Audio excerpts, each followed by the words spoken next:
You're making us look bad, Sullivan. The other crews are already 2 days ahead. I didn't lift my eyes from my tablet.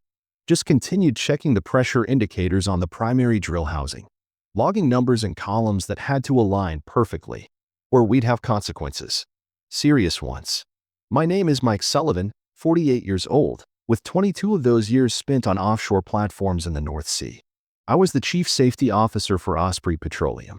Platform 9, 70 miles off the coast of Aberdeen. The kind of place where errors don't just impact profits, they end lives. Tyler Matthews stood there in his immaculate uniform, arms folded, waiting for me to respond. He'd been our operations manager for precisely 3 weeks. Young fellow, maybe 34. The Edinburgh office dispatched him with terminology like productivity enhancement and operational optimization. I'd encountered his type before. These auxiliary valve systems are displaying irregular pressure readings, I said, still not looking up. Need to conduct a complete diagnostic before the evening shift begins. Christ almighty, Tyler muttered. That'll take 4 hours. We're already behind target. Indeed.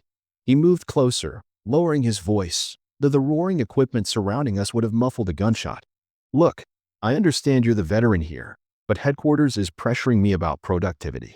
We need to be extracting, not checking and rechecking machinery that was maintained last month. I finally raised my eyes to meet his. His freshly shaved face was already developing the weathered appearance that the salt spray gives you out here, but his eyes still had that mainland sparkle. Someone who perceived this platform as figures on a report, not as the steel island where 16 people slept every night. The main connectors showed deterioration patterns that shouldn't exist. After just 4 weeks, I said. Either the replacement components are substandard or someone's been pushing the system beyond tolerances. When I'm off duty. Or perhaps the equipment's fine and you're being excessively cautious, Tyler said. I've been reviewing your records. You submit more safety reports than the other 3 platforms combined. I tucked my tablet under my arm. That's accurate. Yeah, that's accurate. And I've got to wonder if that's because this platform has more issues, or because you're generating paperwork to justify your position. I just nodded as if considering his words carefully, but something in my core tightened. I've been sensing it for weeks now. That gradual building pressure that warns you something's wrong long before the gauges do. I'll have the assessment on your desk by shift end, I said, turning back to the valves. Make it brief, he said. We've got extraction quotas to meet. He walked away, and I watched him leave. The unease in my stomach deepened. I rose through the ranks the traditional way, began as a roustabout when I was 26. After 5 years in the Royal Navy, taught me how machinery functioned and how it failed. Back then, the North Sea was like the untamed frontier. Companies bypassing regulations, workers losing fingers or worse. My 3rd year, I witnessed a pressure valve rupture on a neighboring platform. The blast killed 3 workers. One of them had shown me photographs of his newborn son the evening before. After that, I became religious about safety protocols. Studied every manual. Enrolled in evening classes in mechanical engineering. Advanced to equipment specialist, then safety officer. Earned a reputation as the person who wouldn't authorize drilling until everything was verified. Some crews initially resented me for it, until they realized I was protecting their lives more than the company's assets. My ex-wife, Teresa, never comprehended why I declined promotions to management positions onshore. You could wear a suit, have weekends free, she'd say, but she didn't understand that I needed to be on the platforms. Eyes on the machinery. Can't inspect a drill bit from an office in Edinburgh. When she departed 9 years ago, she claimed it was because of the 14-day rotations away from home. But I knew it was actually because even when I was home, my thoughts were often still offshore contemplating procedure modifications or maintenance schedules. Some individuals are designed for family life. I was designed for keeping other people alive. 2 months before Tyler arrived, I began noticing changes. New equipment appearing with inspection certificates, but no actual inspection markings. Maintenance logs with signatures but no detailed notes. Supply requests getting modified after I submitted them. Cheaper parts substituted. I raised it with my previous supervisor, Neil Thompson. Budget restrictions, he explained with a grimace, corporate squeezing every platform since the price declined last year. These aren't areas to reduce costs, I said. We're discussing essential safety equipment. Neil just shook his head. I've pushed back. Mike. Got nowhere. They're bringing in some fresh blood to optimize operations. That's the precise phrase they used. 2 weeks later, Neil was gone. accepting early retirement. The crew organized a farewell gathering in the dining hall. He pulled me aside before boarding the helicopter. "Watch yourself, Mike," he said quietly. "They're searching for people who will approve their changes, not question them." I nodded. "I know." He gripped my shoulder. "Document everything. Every shortcut. Every substitution. Create a record." I took his advice seriously, though I didn't yet realize how crucial it would become. The morning everything culminated, I was conducting checks on the blowout preventer, the massive set of valves designed to seal the wellbore if pressure control was lost. Final defense against a catastrophic failure, the kind that had killed 11 people and spilled millions of barrels of oil in 2010, just 200 miles from where I stood. My assistant, Ryan Fletcher, was helping me run the diagnostic sequence when I noticed it. The hydraulic fluid levels were insufficient, critically low, and the fluid that remained contained particulate contamination, tiny metal fragments that shouldn't be present, indicating internal wear. "This has been serviced, correct?" I asked Ryan, though I already knew the answer from the maintenance log I'd examined. "Yes, sir," he said. "Last week, while you were onshore. Mr. Matthews approved it personally." I felt a cold weight settle in my stomach. A supervisor signing off on mechanical work was unusual, almost unprecedented. "Give me the replacement parts inventory," I said quietly, "the ones requisitioned for this service." Ryan returned 15 minutes later with the inventory sheet. One glance told me everything. They used aftermarket parts, cheaper, unauthorized components that didn't meet the manufacturer's specifications. The kind of corner cutting that would save thousands short-term, but could cost millions in lives if things went wrong. I took photographs with my phone, added them to the file I'd been compiling for months. Then I called for a complete testing shutdown of the BP system. Within an hour, Tyler stormed into the testing area. "What the hell is this?" he demanded. "We're in the middle of a drilling sequence. Blowout preventer isn't functioning properly," I said evenly. "We need to replace components and run a full recertification." "Rubbish," he spat. "It was just serviced. I approved it myself." "Yeah," I nodded. "That's part of the problem." His face flushed. "Meaning what?" "Meaning whoever performed that service used non-specification parts. Meaning whoever approved it either didn't understand what they were examining or didn't care." The crew around us had gone silent, watching the confrontation unfold. "You're finished, Sullivan," Tyler said, his voice dropping to a dangerous level. "Pack your things. You're on the afternoon helicopter." I didn't argue, didn't raise my voice, just handed the testing equipment to Ryan and said, "Complete workup. Document everything you discover." Tyler followed me as I walked toward the accommodation block. "You think you're irreplaceable because you've been here forever, but you're just expensive and slow. We have deadlines to meet. Production targets. Your constant safety obsession is costing this company money." I stopped and turned to him. "You know what costs money? Funerals. Lawsuits. Environmental cleanup." He jabbed a finger at my chest. "You're terminated for insubordination and disrupting operations. No severance." I just nodded, then continued to my quarters to pack. As I stuffed clothes into my bag, I felt strangely peaceful. This confrontation had been inevitable since the day Tyler arrived. I'd recognized the pattern, understood what was occurring. Corporations were demanding faster drilling, more production, higher profits. And Tyler was their instrument breaking anything that obstructed the way, including safety protocols. But they'd made a critical mistake. They thought I was just a stubborn veteran standing in the way of progress. They had no idea what I'd been doing for the past 8 months. The helicopter journey back to Aberdeen was loud, as it always is. But for the first time in years, my mind wasn't filled with work thoughts, pressure readings, maintenance schedules, crew rotations. Instead, I was considering next steps. My flat felt empty when I arrived. Dusty, I'd been on a 21-day extended rotation, covering for another inspector who'd fractured his leg. 3 weeks on the platform, and now suddenly, nothing. No job to return to after my 7 days off. I showered, ordered takeaway, and opened my laptop. First, I backed up all the photos, documents, and notes I'd collected over the past months to an external drive. Then I drafted an email to the Human Resources Department at Osprey Petroleum. This letter serves as a formal complaint regarding unsafe working conditions and deliberate safety violations on Platform 9. I have documented numerous instances where critical equipment has been improperly maintained, safety protocols have been circumvented, and legitimate concerns have been dismissed. I attached 20 pages of documentation with dates, specific violations, and photographic evidence. Then I hit send and went to bed. 3 days passed before I received a response, not from HR, but from Philip Garrett, Osprey Petroleum's corporate legal counsel. The message was brief, professional, and clearly crafted to silence me. Mr. Sullivan, we have received your complaint and conducted a thorough internal review. Our findings indicate that all operations on Platform 9 are being conducted within acceptable safety parameters. Your termination was due to documented performance issues and creating unnecessary delays in production. Any further communication containing unfounded accusations against Osprey Petroleum may result in legal action for defamation. Regards, Philip Garrett, Chief Legal Officer. I read it twice, then closed my laptop. I wasn't surprised, but some part of me had hoped the company might actually care about the safety issues I'd identified. Naive. Really? The next morning, I made 2 phone calls.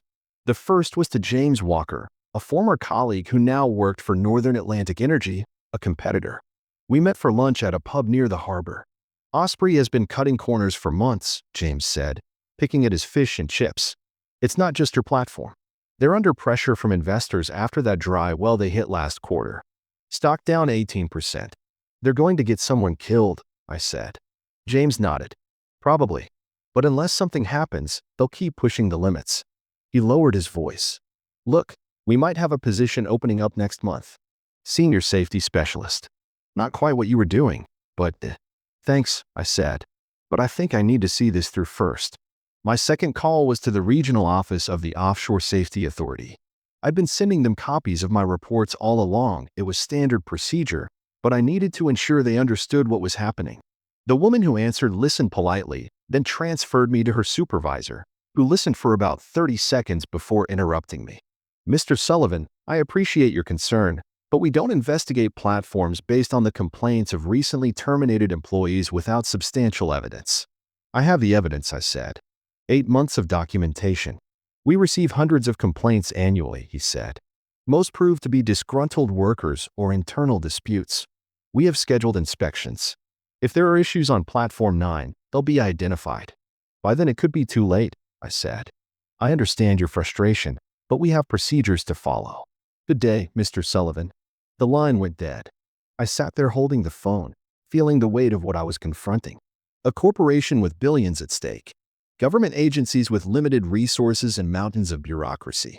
And me, just one person with a file full of violations that nobody wanted to acknowledge until they had to. 2 weeks after my termination, I was still exploring my options when Ryan Fletcher called. It was his first time off the rig since I'd left. Mike, he said, his voice low, even though he was surely calling from land. Things are deteriorating out there. We met at a cafe far from the usual industry meetups. Ryan looked exhausted with dark circles under his eyes. He glanced around before sliding a USB drive across the table. They've increased production by 30%, he said, operating the drill motors at maximum capacity 24/7. The vibration is causing microfractures in the secondary containment systems. I pocketed the drive. Tyler knows. Ryan nodded. He says it's within operational parameters. But Mike, he leaned forward. Last week we experienced a pressure spike that nearly triggered an emergency shutdown. Instead of investigating the cause, Tyler had the alarm sensitivity reduced. My jaw tightened. Is anyone else speaking up? Nobody who wants to keep their position. Ryan stared into his coffee. There's something else. I was in Tyler's office submitting reports, and his computer was open. There was an email from someone at headquarters. Detailed instructions about what maintenance to skip, what inspections to expedite. This isn't just Tyler. It's coming from corporate. That night, I reviewed the files Ryan had provided. Equipment logs, pressure readings, inspection reports with forged signatures. But the most damning was a video he'd secretly recorded of Tyler instructing the night crew to bypass a safety valve during a high-pressure drilling operation, a direct violation of federal regulations that could result in criminal charges. I couldn't return to the OSA with just my word against Osprey Petroleum. But with this new evidence, especially the video, I had something concrete, something they couldn't ignore. The next morning, I drove to Glasgow to the regional headquarters of the OSA. I'd called ahead and arranged a meeting with Elaine Foster, a senior enforcement officer. Unlike the supervisor I'd spoken to earlier, she examined every document, watched the video twice, and took extensive notes. "This is extremely concerning, Mr. Sullivan," she said finally, "especially given Osprey Petroleum's safety history." She eyed me carefully, then turned her computer screen so I could see it. It showed an internal OSA database with Osprey Petroleum's compliance record. There were dozens of violations over the past 3 years, most with minimal fines paid. None made public. "They've been on our watch list," Elaine explained. "But they're careful. They spread the violations across different platforms, different divisions, never enough in one place to trigger a full investigation." When she scrolled down to Platform 9, "Until now, perhaps." I stared at the screen, feeling a cold anger build inside me. This wasn't just about cutting corners to save money. This was systematic, calculated. They knew exactly how far they could push before facing serious consequences, and they'd been dancing on that line for years. "They fired me for doing my job," I said quietly. "For trying to keep people safe."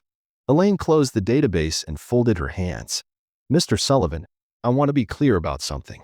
If we pursue this, Osprey Petroleum will fight back aggressively. They have teams of lawyers and deep pockets. They'll try to discredit you, paint you as disgruntled, incompetent, or maybe even suggest you tampered with evidence." I met her gaze. "I've nothing to hide. 22 years in the industry. Clean record." She nodded. "Good. Because I'm going to need you to go on record. Formal statements, possibly testimony, if it proceeds that far." "Whatever it takes," I said. "There's a process to this," she warned. "We can't just shut them down tomorrow." "I understand. But those people on that platform, they're running out of time." For the next 3 weeks, I worked closely with Elaine Foster and her team at the OSA. I guided them through every piece of evidence, explained the technical details of each violation, and helped them understand the cumulative risk that was building on Platform 9. Meanwhile, I maintained contact with Ryan, who continued sending updates from the rig. Things were deteriorating. They'd experienced 2 more near misses with the pressure systems, and Tyler was pushing them to drill even faster, taking shortcuts that left the crew increasingly anxious. "Half the guys want to request transfers," Ryan told me during one of our calls. "But they're afraid of being blacklisted." "Tell them to document everything," I said, "and be ready." Elaine had explained the process to me. First, they conduct an unannounced inspection, but it would be limited in scope, focused on routine compliance. Based on their findings, they could justifiably expand into a comprehensive review. "We need to ensure our case is bulletproof," she said. "These companies have fought us in court before, and won when we've overstepped." I understood the bureaucratic dance, but it was difficult to be patient knowing what was happening out there. Then Elaine called with news. "We've scheduled the initial inspection for next Tuesday," she said. "But there's a complication. Someone from the Osprey Petroleum legal team contacted our director. They know something's coming. They'll conceal the evidence," I said immediately. "Probably," she agreed. "Which is why we need to adjust our approach. I'm sending a regulatory specialist who's also a certified mechanical engineer. Someone who can identify problems even if they've been temporarily disguised." The day before the inspection, I couldn't sleep. I paced my apartment, checking my phone constantly for updates from Ryan. Around midnight, he texted, "Tyler has everyone working overtime. Cleaning up, not fixing anything, just hiding problems." I forwarded the message to Elaine, who responded immediately, "Expected. Our team is prepared." The inspection team flew out to Platform 9 early Tuesday morning. By protocol, I wasn't permitted to join them or have direct contact during the inspection. So I waited in Elaine's office, reviewing documentation and preparing for whatever they discovered. Hours passed. The team was supposed to return by 3 p.m., but at 4:30 there was still no word. My phone buzzed. A text from an unknown number. "Failed test. Inspector extending review. Tyler losing control." Had to be from Ryan or someone else on the crew. I showed Elaine, who nodded grimly. "That's Martin's focus area. Blowout preventers. If he's extending the review, he found something significant." At 6:12 p.m., Elaine's phone rang. She listened for several minutes, asking occasional questions while I tried to interpret her expression. When she hung up, she looked at me with grim satisfaction. "They found enough for a Level 3 review. Multiple serious violations, including the compromised BP system you identified. Martin said it would have failed catastrophically under genuine emergency conditions." "What happens now?" "We're halting drilling operations as of tomorrow morning," she said. "Full regulatory intervention. Every system will be inspected, every maintenance log reviewed, every part tested." I released a long breath. And Tyler. Martin said he was hostile during the inspection, tried to prevent them from testing certain systems, claimed they were recently certified. That behavior alone triggers additional scrutiny. She gathered her papers. This is just the beginning, Mike. Once we start investigating, I expect we'll find much more. I nodded, feeling both vindication and a strange emptiness. The fight wasn't over. It was just transitioning into a new phase. But for the first time in months, I felt like I'd done what I was supposed to do, what I was trained to do. Protect the people on that rig, even when nobody else would. The full regulatory intervention lasted for weeks. Each day brought new revelations: falsified maintenance records, substandard replacement parts, disabled alarms, unauthorized modifications to critical safety systems. The OSA inspectors found over 78 serious violations, more than they'd ever documented on a single platform. I was called in repeatedly to provide context and technical expertise. Each time I walked into the OSA offices, I passed lawyers from Osprey Petroleum. Their expressions grew grimmer by the day. Twice I saw Tyler Matthews in the waiting area. He wouldn't meet my eyes. Elaine kept me updated on the findings and the escalating consequences. We've issued daily fines of £1.2 million for continued non-compliance, she told me one afternoon, and we've expanded the investigation to 3 other Osprey Petroleum platforms based on what we found. The story hit the industry press first, then national news. Major safety violations shut down North Sea oil platform. Osprey Petroleum stock plummeted as investors panicked about potential liabilities and regulatory actions across their operations. Then came the day of the formal hearing. The Department of Energy had convened a special panel to review the OSA findings and determine final penalties. The room was packed with government officials, industry representatives, and media. I sat quietly in the back, watching as Elaine and her team presented their evidence. Projection screens displayed the deteriorated equipment, the bypass safety systems, the falsified documentation. Then they played Ryan's video of Tyler explicitly instructing the crew to ignore safety protocols. The chairman of the panel asked, "Where did this video originate?" Elaine looked back at me, then answered, "A crew member who was concerned about safety violations, one of several who have provided evidence." Tyler, sitting with the Osprey Petroleum legal team, turned and finally saw me. The blood drained from his face as understanding dawned. He whispered urgently to the lawyer beside him, who just shook his head. Too late. Much too late. The panel's decision was unanimous. Maximum penalties on all violations. Mandatory supervised reconstruction of all safety systems and a criminal referral for the most egregious breaches of federal safety regulations. Osprey Petroleum Platform 9 would remain shut down indefinitely. 3 months after the hearing, I stood on the deck of the Northern Atlantic Voyager platform, watching a helicopter approach through the morning mist. The rotors whipped up spray as it descended onto the helipad, and a group of people in bright safety vests ducked out beneath the blades. New trainees for our safety program. My program. After the Osprey Petroleum incident made headlines, job offers had come in from across the industry, but James Walker at Northern Atlantic Energy had made the most compelling proposal: build a new safety compliance division from the ground up with me as director. Complete authority over inspection protocols, maintenance standards, and training. The industry's rattled, James had said. Nobody wants to be the next Osprey Petroleum. We're transforming safety from a cost center into a selling point with clients and regulators. I'd accepted the position on one condition: I could bring in my own team. Ryan Fletcher was my first hire, followed by 4 other crew members from Platform 9 who had been quietly supporting my documentation efforts all along. The trainees gathered in the orientation room, and I stepped to the front. No slideshow, no fancy presentation, just hard-earned wisdom. My name is Mike Sullivan. For 22 years I've worked on these platforms, seeing exemplary operations and terrible ones. The difference isn't usually equipment or technology. It's people willing to speak up when something's not right. I saw recognition dawn on a few faces.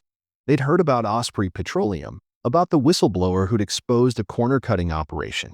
Tyler Matthews received 10 months in a minimum security prison. Osprey Petroleum paid over £200 million in fines and still hasn't reopened Platform 9. All because they thought safety protocols were just bureaucratic obstacles. I looked at each of them in turn. Out here, there are no minor mistakes. You're the final defense for yourselves, for your crew, for the North Sea. Never forget that. As I spoke, I felt a weight lift that I hadn't even realized I'd been carrying. Not the burden of responsibility. I'd bear that willingly for the rest of my career. But the weight of fighting alone. Now I had a team, a mission, and the authority to make it matter.